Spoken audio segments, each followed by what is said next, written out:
എല്ലാ വിദ്യാർത്ഥികൾക്കും പുതിയൊരു വീഡിയോയിലേക്ക് സ്വാഗതം. ഈ വർഷത്തെ LBS nursing and paramedical degree കോഴ്സുകളിലേക്കുള്ള പ്രവേശനത്തിൻ്റെ ഭാഗമായിട്ട് അലോട്ട്മെൻറ്റ് ലഭിക്കുകയും അതിനുശേഷം കോളേജിൽ ജോയിൻ ചെയ്യാതെ ആ ഒരു ടോക്കൺ ഫീ പേയ്മെൻറ്റ് ചെയ്യുകയും ചെയ്ത വിദ്യാർത്ഥികൾക്കുള്ള ടോക്കൺ ഫീ പേയ്മെൻറ്റ് റീഫണ്ടും, അതുപോലെ തന്നെ വിദ്യാർത്ഥികൾ ആദ്യം സെൽഫ് ഫിനാൻസ് കോളേജിൽ അലോട്ട്മെൻറ്റ് ലഭിച്ച ശേഷം പിന്നീട് ഗവൺമെൻറ് കോളേജിലോ അല്ലെങ്കിൽ മറ്റ് കോഴ്സുകളിലേക്കോ അലോട്ട്മെൻറ്റ് ലഭിക്കുക വഴി നിങ്ങൾ അധികമായിട്ട് അടച്ച പൈസ നിങ്ങൾക്ക്, അതായത് എക്സസ് ഫീ റീഫണ്ടിനായിട്ടുള്ള അപേക്ഷ വിദ്യാർത്ഥികൾക്ക് ഓൺലൈനായിട്ട് LBSൻ്റെ നഴ്സിംഗ് ആൻഡ് പാരാമെഡിക്കൽ ഡിഗ്രി കോഴ്സുകൾക്കായിട്ടുള്ള വെബ് പേജിലൂടെ വിദ്യാർത്ഥികൾക്ക് അപേക്ഷ സമർപ്പിക്കാവുന്നതാണ്. അപ്പോൾ വിദ്യാർത്ഥികൾ ചോദിച്ച പ്രധാനപ്പെട്ട കാര്യമാണ് എത്ര ദിവസം വരെയാണ് ഈ ഒരു റീഫണ്ടിനായിട്ട് റിക്വസ്റ്റ് ചെയ്യാൻ സാധിക്കുക എന്നുള്ളത്.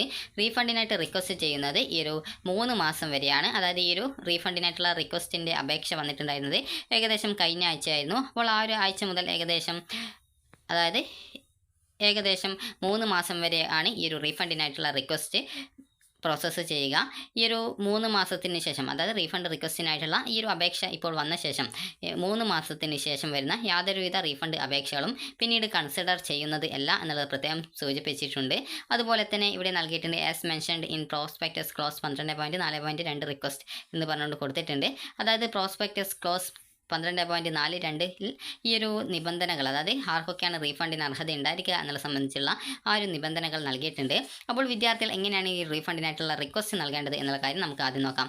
ആദ്യം തന്നെ നിങ്ങൾ വെബ്സൈറ്റിൽ ലോഗിൻ ചെയ്യുക. ലോഗിൻ ചെയ്ത് കഴിഞ്ഞാൽ ആപ്ലിക്കേഷൻ സ്റ്റാറ്റസ് പേജിലേക്ക് എത്തും. അപ്പോൾ നിങ്ങൾ ജസ്റ്റ് താഴോട്ടേക്ക് സ്ക്രോൾ ചെയ്യുന്ന സമയത്ത് നിങ്ങൾക്ക് അവിടെ ട്യൂഷൻ ഫീ പേയ്മെൻറ്റ് എന്നുള്ള ടൈറ്റിൽ കാണാൻ പറ്റും. അപ്പോൾ നിങ്ങൾക്ക് അതിന് താഴെയായിട്ട് റീഫണ്ട് റിക്വസ്റ്റ് എന്നുള്ളൊരു പച്ച ബട്ടൺ കാണാൻ പറ്റും. അപ്പോൾ പച്ച ആണോ എന്നറിയില്ല, ജസ്റ്റ് ആ റീഫണ്ടിൻ്റെ ബട്ടൺ നിങ്ങൾക്ക്, അതായത് റീഫണ്ടിന് അർഹത ഉണ്ടെങ്കിൽ നിങ്ങൾക്ക് അവിടെ ആ ഒരു പേജിൽ റീഫണ്ട് റിക്വസ്റ്റ് ബട്ടൺ കാണാൻ പറ്റും. അതുപോലെ തന്നെ അതിനുശേഷം നിങ്ങൾ അതിൽ ക്ലിക്ക് ചെയ്യുക. ക്ലിക്ക് ചെയ്ത് കഴിഞ്ഞാൽ നിങ്ങൾക്ക് ആ ഒരു പേജിൽ, റീഫണ്ട് റിക്വസ്റ്റിൻ്റെ ആ ഒരു പേജിൽ നിങ്ങൾക്ക് നിങ്ങളുടെ അഡ്രസ്സ് നൽകാനുള്ള ഭാഗമുണ്ടാവും. അവിടെ നിങ്ങൾ അഡ്രസ്സ് നൽകിയ ശേഷം, അഡ്രസ്സും ഡീറ്റെയിൽസൊക്കെ നൽകിയ ശേഷം നിങ്ങൾ ഫീസ് അടച്ച ആ ഒരു റെസിപ്റ്റ് ഉണ്ടാവും. അപ്പോൾ ആ ഒരു റെസിപ്റ്റ് വിദ്യാർത്ഥികൾ സ്കാൻ ചെയ്ത് അപ്ലോഡ് ചെയ്യുക. അതായത് PDF ഫോർമാറ്റിലായിരിക്കണം അപ്ലോഡ് ചെയ്ത് കൊടുക്കേണ്ടത്. അതുപോലെ തന്നെ PDFന് നിശ്ചിത സൈസ് പറഞ്ഞിട്ടുണ്ടെങ്കിൽ ആ ഒരു സൈസിലേക്ക് നിങ്ങൾക്ക് PDF കംപ്രസർ ഉപയോഗിച്ച് ആ ഒരു PDFനെ ചേഞ്ച് ചെയ്ത് കൊടുക്കാവുന്നതാണ്. അതിനുശേഷം PDF ക്ലിയർ ഉണ്ടോ എന്നുള്ളത് കൃത്യമായിട്ട് പരിശോധിക്കേണ്ടതാണ്. അതുപോലെ തന്നെ അതിനുശേഷം നിങ്ങളുടെ ബാങ്കിൻ്റെ ഡീറ്റെയിൽസ് എന്നുള്ള ടൈറ്റിൽ കാണാൻ പറ്റും ആ ഒരു പേജിൽ തന്നെ. അപ്പോൾ നിങ്ങൾ അതിന് താഴെയായിട്ട് നിങ്ങൾക്ക് ഈ ഒരു പൈസ, അതായത് നിങ്ങൾക്ക് ഈ റീഫണ്ടായിട്ട് കിട്ടുന്ന പൈസ ഏത് അക്കൗണ്ടിലേക്കാണോ വരേണ്ടത് ആ ഒരു ബാങ്ക് അക്കൗണ്ട്, അതായത് അപേക്ഷൻ്റെ അക്കൗണ്ട് നൽകണം എന്നാണ് പറഞ്ഞിട്ടുള്ളത്. നിങ്ങൾക്ക് ബാങ്ക് അക്കൗണ്ട് ഇല്ല, സേവിംഗ് ബാങ്ക് അക്കൗണ്ട് ഇല്ല എങ്കിൽ നിങ്ങളുടെ പാരൻറ്റിൻ്റെ ബാങ്ക് അക്കൗണ്ട് കൊടുക്കാവുന്നതാണ്, അതായത് പാരൻസിൻ്റെ ബാങ്ക് അക്കൗണ്ട് കൊടുക്കാവുന്നതാണ്. അതിനുശേഷം വിദ്യാർത്ഥികൾ ഈ ഒരു ബാങ്കിൻ്റെ ഡീറ്റെയിൽസ്, അതായത് IFSC കോഡൊക്കെ കൃത്യമായിട്ട് നൽകുക. അതിനുശേഷം അതുപോലെ അക്കൗണ്ട് നമ്പറും അക്കൗണ്ട് ഹോൾഡർ നെയിമും കാര്യങ്ങളൊക്കെ കൃത്യമായിട്ട് നൽകേണ്ടതാണ്. അതിനുശേഷം വിദ്യാർത്ഥികൾ നിങ്ങളുടെ ബാങ്കിൻ്റെ പാസ്ബുക്കിൻ്റെ ആദ്യത്തെ ഫ്രണ്ട് പേജ്, അതായത് ആ ഒരു പേജിലായിരിക്കും നിങ്ങളുടെ പേരും അതുപോലെ IFSC കോഡ്, അതുപോലെ അക്കൗണ്ട് നമ്പർ, ഇതുപോലുള്ള വിവിധ ബാങ്കുമായി ബന്ധപ്പെട്ടുള്ള നിങ്ങളുടെ അക്കൗണ്ടുമായി ബന്ധപ്പെട്ടുള്ള ഡീറ്റെയിൽസ് ഉണ്ടാവുക. അപ്പോൾ അത് സ്കാൻ ചെയ്ത് നിങ്ങൾ അപ്ലോഡ് ചെയ്ത് കൊടുക്കുക. അത് PDF ഫോർമാറ്റിൽ അപ്ലോഡ് ചെയ്ത് കൊടുക്കുന്നതായിരിക്കും നല്ലത്.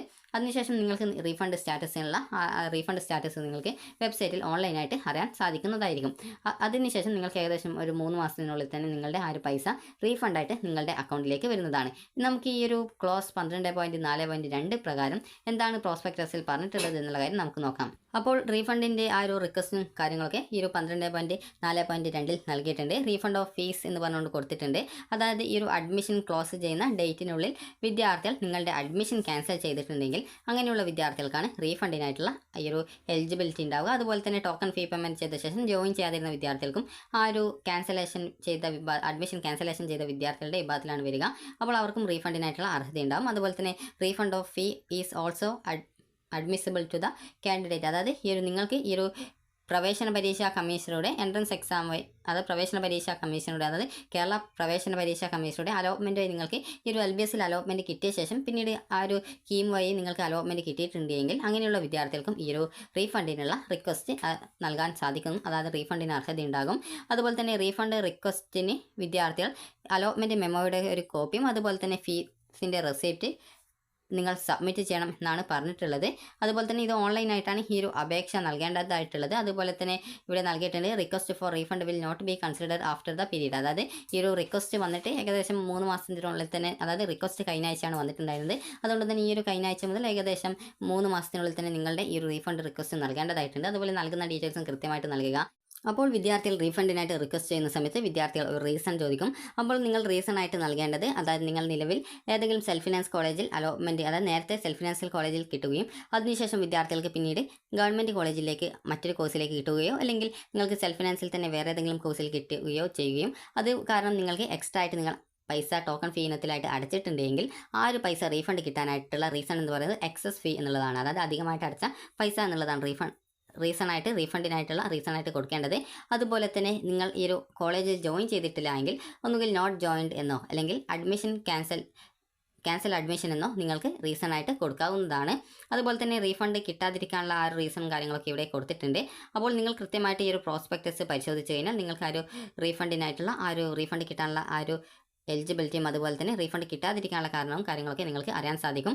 അപ്പോൾ വിദ്യാർത്ഥികൾ ഈ ഒരു റീഫണ്ടിനായിട്ടുള്ള റിക്വസ്റ്റ് ഇനി വരുന്ന, അതായത് ഈ ഒരു അടുത്ത 2-3 മാസത്തിനുള്ളിൽ തന്നെ നിങ്ങളുടെ, അതായത് ഈ ഒരു റീഫണ്ട് റിക്വസ്റ്റിനായിട്ടുള്ള അപേക്ഷ വന്ന് 3 മാസത്തിനുള്ളിൽ തന്നെ നൽകുക. കാരണം റീഫണ്ട് റിക്വസ്റ്റ് കഴിഞ്ഞ ആഴ്ചയാണ് വന്നത്. ഇനി തൊട്ടടുത്തുള്ള 3 മാസത്തിനുള്ളിൽ തന്നെ നിങ്ങളുടെ ഈ ഒരു അപേക്ഷ നൽകുക.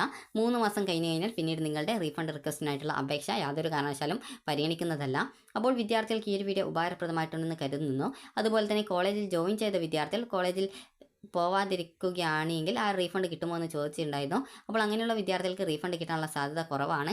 അപ്പോൾ വിദ്യാർത്ഥികൾക്ക് ഈ വീഡിയോ ഉപകാരപ്രദമായിട്ടുണ്ടെങ്കിൽ ലൈക്ക് ചെയ്യുക, ഷെയർ ചെയ്യുക. അതുപോലെ തന്നെ നിങ്ങളുടെ ബാങ്ക് ഡീറ്റെയിൽസും കാര്യങ്ങളൊക്കെ, അതുപോലെ തന്നെ റീഫണ്ട് റിക്വസ്റ്റ് സബ്മിറ്റ് ചെയ്യും മുമ്പായിട്ട് അതൊക്കെ കൃത്യമല്ലേ, അതായത് തെറ്റിയിട്ടില്ലല്ലോ എന്നുള്ളത് ഉറപ്പുവരുത്തുക. അപ്പോൾ ഈ ഒരു വീഡിയോ ഉപകാരപ്രദമായിട്ടുണ്ടെങ്കിൽ ലൈക്ക് ചെയ്യുക, ഷെയർ ചെയ്യുക. Thank you for watching.